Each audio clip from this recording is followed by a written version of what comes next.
Hello and welcome to GFTL. Indie news this week. The Killscreen and OUYA Create Game Jam has its winners announced. Gamestop invests $10 million in Kongregate. A group of indie developers have written an open letter to Lace Mamba claiming they haven't been given the money they're owed. Kickstarters for the games Ritual Dementia and Race the Sun are currently in progress. And 2 indie releases that I think will interest you. The winners for each category of the Create Game Jam by Killscreen and OUYA have been announced. So they have a variety of categories, and until today there were quite a few finalists. But judges Felicia Day, Adam Saltzman, Phil Fish, Alexis Madrigal, Austin Wintory, Ed Fries, Joanne McNeil and Zach Cage selected the grand prize winner. You may recognise some of those names from around the internet, I certainly do. And so on to the category award winners. The grand prize went to Strange Happenings on Murder Island, which is a side-scrolling dual thumbstick action shooter. The hero is stranded in a tropical paradise, and there is also a dinosaur that shoots lasers out of his mouth, so that's a thing. The most surprising award went to Television by Laboratory Games LLC. The 4 Bright Buttons and 2 Joysticks award went to Bomb Ball by E. McNeil. Most Immersive went to Whispering Willows by Nightlight Interactive. Pop Your Eyes Out award went to Pipness by Santa Regione. I'm sorry if I murdered your name. The Best Couch with Friends award went to 2D Cube Zombie Platformer by Molinware. And the best game created using the Unity engine was Stickbold by Team Stickbold. Now, the fact that they included a category specifically for Unity is quite important, because it means that they are fully endorsing the usage of the very powerful Unity game making engine for the OUYA, and obviously it's very versatile, and as there was no limit to the genre or playstyle of the game that they could create, this is a very important move. So congratulations to all of the winners. I'm looking forward to buying myself an OUYA and playing all your games. The high street game shop Gamestop have invested $10 million into the website Kongregate in hopes to attract mobile game developers to their platform. I think as the majority of game consumers move from physical to digital sales, this kind of investment will become more common. They're marketing this towards mobile game developers as a service that can provide advice, development help, and most importantly a massive promotional network. Now, as the iOS and Android shops become awash with video games, it becomes more and more difficult for a single game to stand out or become noticed or find a way to promote itself effectively. Now, Kongregate already provides a service that can massively improve the amount of plays and exposure your gamer has. I have a feeling that they may try and open their own kind of game store, but that is just speculation on my part. Now, many people are saying that if you're a game developer, you should look very closely and carefully at this as an option before you decide to go for it. Contacting them is free, and so is a consultation service. They say they have developer-friendly terms, but nonetheless it's important to look over the contract that they would propose to you very carefully. The available funds and promotion service is a very exciting prospect, and I'm very interested to see the kind of games that come out of this program.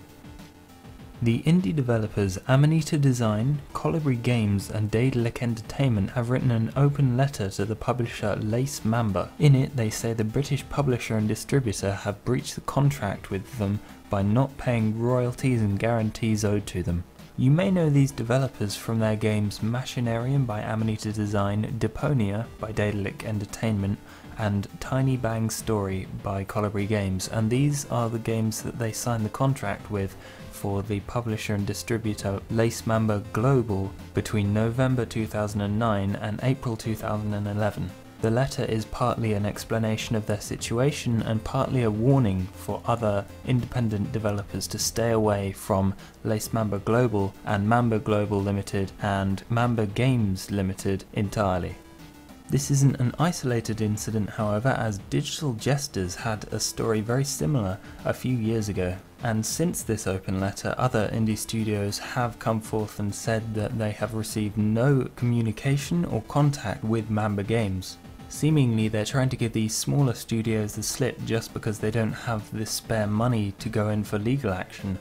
However, with group action it will become a lot easier, so if you have had dealings with Mamba Games and are not happy with the outcome, it's important that you contact other indie studios that have had the same experience, and possibly Amanita Design, Colibri Games and Daedalic Entertainment, who can probably help you. I think this is an important lesson for independent developers to look very carefully at the company and the contract that could tie you into something that has entirely no benefit for you. I hope the outcome sees all of the developers getting all of their money their due. The letter goes into much more detail than I can here, describing many underhanded practices. The Kickstarter for the game Ritual Dementia is still on the go with 10 days left. The developer Sithhog is looking for $10,000 to get his idea off the ground. Currently he has 2,900 something pledged, and I think he really needs a boost. If you look at the video, it's got really awesome lo-fi textures around very simple polygon characters, and I think it's really charming design, and it's certainly the thing that piqued my interest at first. The overarching idea is that your character goes out into the wilderness and survives. They can create a family which succeeds them when they die, and I think that has a real potential for creating this family narrative throughout the game. The story is about living in a world taken over by a guy called the Lord Behind the Door. If you look at the screenshots on the Kickstarter, there are spurts of blood everywhere and really interesting blocky enemy designs, and some interesting but not fully explained game mechanics where you can build things and craft things such as an antidote to a poison that you've been infected with, or prosthetic arms. You also get to perform rituals of dark magic with reality altering properties. I really hope that this project gets funded because I'm anxious to play it. The mix of a lo-fi graphic style and this kind of legacy system has me really hooked on it. The second Kickstarter is Race the Sun by Flipfly Games. I've done an alpha watch on it, so you can go and watch that if you want to see my extended impressions. It already has a working and very polished demo up on Kongregate, so the objective of the Kickstarter is to get enough money so that they can add mod tools, community tools and multiplayer.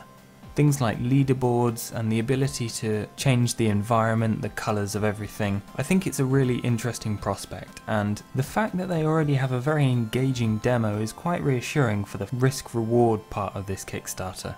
Currently they are looking for $20,000 with 2,700 odd already pledged. So I hope people that watch this video go and see the trailer, their demo on Kongregate and the Kickstarter itself. Their Kickstarter video explains in much more depth what they want to achieve with this project. So good luck to Flipfly Games.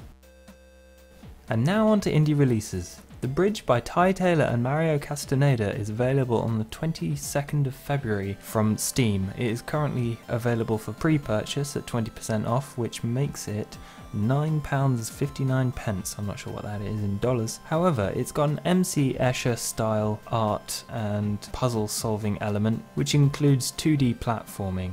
It's got a very interesting hand-drawn art style by Mario Castaneda and reminds me very much of And Yet It Moves. The puzzles are centered around this manipulation of gravity and moving around the MC Escher style levels. This comes soon after the release of Antichamber, which also features Escher style level design. So hopefully the people that were interested in that would also be interested in this, despite the difference between the 2D and 3D puzzle platforming. Anodyne, a 2D Zelda-esque adventure game based in a dream world. Designed by Sean Hogan and Jonathan Kataka, this two-man team have designed a creepy, interesting world that you can explore. I've started playing this game for review and I'm also considering doing it as a Let's Play. It's a very interesting environment, atmosphere, and the music helps with that as well. It's exceptional. There are clear tips of the hat to old Zelda games, especially Link's Awakening, and they use old game design features such as grid-based dungeons to really get you into that feel. It can be bizarre, it can be awesome, and it can be creepy in a kind of subtle horror-esque way. It also has some absolutely terrible puns in it. The game is currently available from their website directly for $1, which is a great deal, and also the deluxe edition, which includes the soundtrack, for $1.50, so you would be insane to miss that up. So that's the indie news for this week. As always, thanks for watching, and if you ever have anything you want to tell me, please let me know in the comments or contact me via Gmail or Twitter. I'm sure I'd be very interested in any indie games or news stories you'd be willing to share with me, or even feedback about the show. So once again, thanks for watching, and I will leave you with a few links to some videos that I've made in the last couple of weeks. Goodbye everyone.